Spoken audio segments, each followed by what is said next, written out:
What's up, folks? I'm Spin Games from 3 Dumb Guys, and today's trick tutorial is going to be on the Spintop trick behind the back whip, and it looks like this.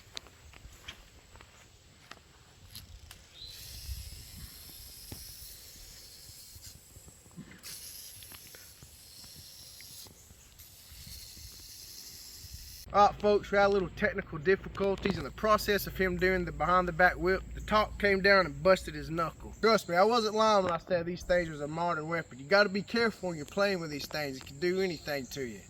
So, let's get on. The show must continue. Now I'm going to go over explaining how to do the behind the back whip. And what you want to do in order to do that is you gotta go into a side mount. And I'm going to show you what it looks like.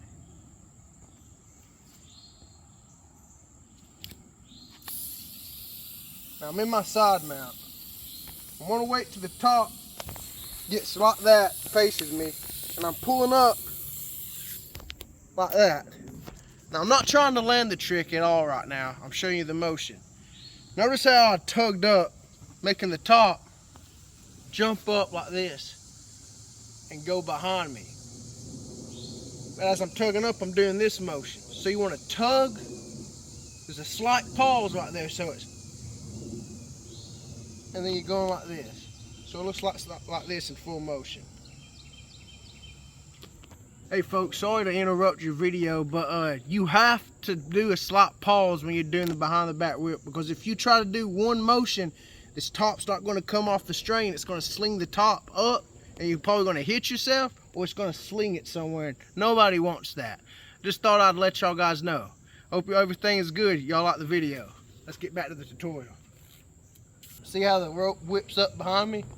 That's going to wrap around the bear and catch it. So like this. And you can tilt your knees. I recommend bending your knees out a little.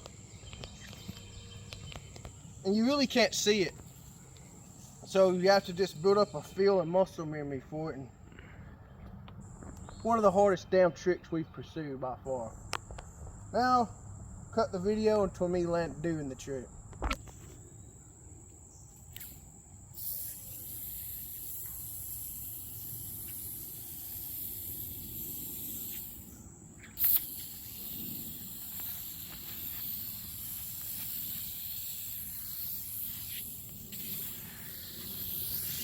And that is behind the back whip.